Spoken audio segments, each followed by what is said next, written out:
Graça e paz do Senhor Jesus, a nossa breve meditação dessa semana, como você pode ver, vai ser em um ambiente completamente diferente. Eu estou na Conferência Fiel deste ano, na qual nós estamos lembrando dos 500 anos da Reforma Protestante.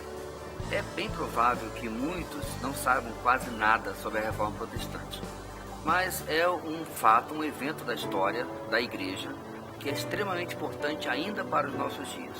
E eu quero ilustrar isso mostrando como que 5 dos pontos principais da Reforma, conhecidas como 5 solas, são extremamente relevantes para o dia de hoje ainda.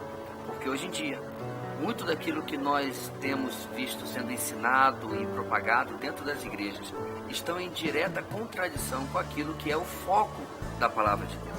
Assim, tempos depois da Reforma, foi elaborado esses 5 pontos para nos mostrar aquilo que é realmente importante, que nós possamos zelar no que tange a salvação, no que tange aquilo que vem trazer a vida eterna para as pessoas. E eu quero ilustrar isso através do texto de Efésios capítulo 1. No texto nós lemos a partir do versículo de número 3. Bendito seja o Deus e Pai de nosso Senhor Jesus Cristo, que nos abençoou com todas as bênçãos espirituais nas regiões celestiais em Cristo. A primeira sola, a primeira base da reforma que eu gostaria de lembrar nessa meditação é solos Christus, que significa somente Cristo. No nosso texto aqui nós vamos ver repetido diversas vezes essas expressões que focam em Jesus, a salvação, o plano de salvação elaborado pelo nosso Deus.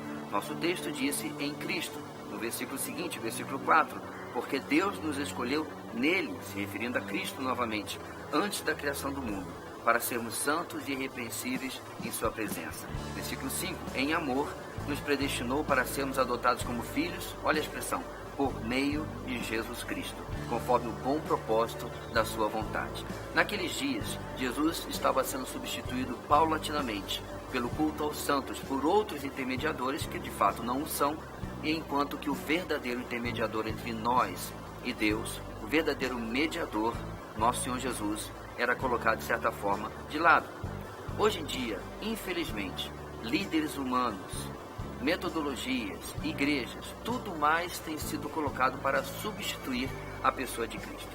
O nosso texto continua e no versículo 6, versículo seguinte, nós encontramos: para o louvor da sua gloriosa graça, a qual nos deu gratuitamente no amado.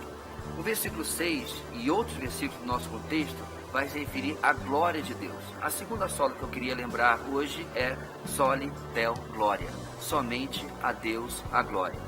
Nós vemos na história naquela época uma circunstância em que homens em uma instituição tomavam o lugar de Deus, onde as pessoas veneravam os homens, onde as pessoas focavam nessas pessoas em lugar da pessoa do nosso Deus. Hoje em dia não é tão diferente assim. Ídolos, pessoas famosas, no meio, entre aspas, evangélico, têm tomado o lugar do nosso Deus. Muitas vezes o nosso próprio coração nos leva a fazer coisas para que tenhamos o reconhecimento das pessoas. Assim, lembrar que a glória na salvação é somente a Deus, nos leva a lembrar que a glória em toda a nossa vida é somente para Deus também. A expressão vai se repetir em outras partes do nosso texto, por exemplo, o versículo 12. Vai dizer, a fim de que nós, os que primeiro esperamos em Cristo, sejamos para o louvor da sua glória. E finalmente no versículo 14, que é a garantia da nossa herança até a redenção daqueles que pertencem a Deus, de novo, para o louvor da sua glória. Mas voltando ao começo do nosso texto, nós encontramos no versículo 6 que nós já lemos, a menção da palavra graça, a qual vai ser repetida no versículo número 7. Diz, nele temos a redenção por meio de seu sangue, o perdão dos pecados, de acordo com as riquezas da graça de Deus. A terceira sola que eu quero lembrar agora é sola gratia, somente a graça. Queridos, esta é uma das questões mais importantes na salvação de cada ser humano. A compreensão de que não há mérito algum na salvação. A compreensão de que não é a graça e mais alguma coisa. Se você adiciona qualquer coisa à graça, qualquer mérito, ela deixa de ser graça. Ela é, como já é definido há tanto tempo, desde que alguns cresceram dentro da igreja, favor imerecido. Não há nada que eu possa adicionar à graça de Deus, não há nada que eu possa acrescentar. Não é o batismo, não é simplesmente a frequência à igreja, não é nenhum ministério, nada que eu faça possa comprar ou pode comprar a minha salvação. Isso é muito sério, porque nós vivemos em dias onde o desempenho das pessoas tem sido colocado como sinal de espiritualidade e mesmo de salvação. Assim, é importante lembrarmos que somente a graça de Deus é suficiente e é através dela que nós recebemos a justificação nos méritos de Cristo. O texto continua. No versículo 8 ele vai dizer o qual ele derramou sobre nós, a graça de Deus, a qual, com toda a sabedoria e entendimento. Versículo 9.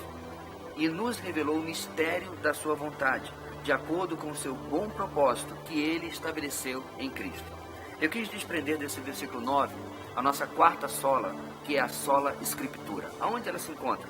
Na parte onde o mistério da vontade de Deus, do plano de redenção em Cristo, nos foi revelado. Toda a Escritura, de Gênesis a Apocalipse, é a revelação de Deus para nós, do plano, do propósito, das alianças de Deus, sem a qual nós não teríamos como conhecer. Hoje em dia, da mesma forma que na época da Reforma, a palavra de Deus era colocada de lado, hoje nós encontramos o mesmo cenário. Naqueles dias, ela era substituída pela palavra das autoridades da igreja. Ela era substituída por outros escritos. Nós vivemos dias muito difíceis para a igreja no que tange ao papel da palavra de Deus. Muitas igrejas dizem seguir a Bíblia como regra de fé e prática, mas é a Bíblia e mais alguma coisa. A Bíblia e a psicologia, a Bíblia e a sociologia, a Bíblia e tantas outras coisas que não são nem de perto necessárias para o entendimento daquilo que Deus quer para a nossa vida. O apóstolo Pedro vai nos dizer que ele já nos deu tudo o que precisamos para a vida e para a piedade, significando que Deus revelou nas Escrituras o que nós precisamos. Toda ela é inspirada, como nós encontramos no texto de Paulo a Timóteo. Nosso texto vai continuar e ele vai nos dizer finalmente, agora pulando para o versículo 13, quando vocês ouviram e creram na palavra da verdade, o evangelho que os salvou, vocês foram selados em Cristo com o Espírito Santo da promessa. Finalmente, a quinta e última sola é sola fide, somente a fé. A fé de que a graça de Deus é suficiente. Nós não somos salvos pela fé, nós somos salvos pela graça. Mas é através da fé que nós confiamos que Cristo seja suficiente. Aquilo que Ele revelou em Sua palavra é suficiente, que a Sua graça é suficiente para nos salvar. E eu quero terminar destacando exatamente esta palavra, somente, suficiente. Vamos colocar dentro da nossa vivência cristã somente aquilo que Deus já nos deu, somente aquilo que Ele já nos presenteou, e isso é completamente suficiente. Que esse resumo daquilo que foi pregado na Reforma Protestante, as 5 solas, possa ser um guia, possa ser como um trilho para nós, na nossa vida com Deus, na nossa espiritualidade e no filtro no qual nós avaliamos tudo aquilo que chega até nós, através de livros, através de músicas, através de igrejas. Que Deus nos abençoe. A graça e a paz de São Jesus.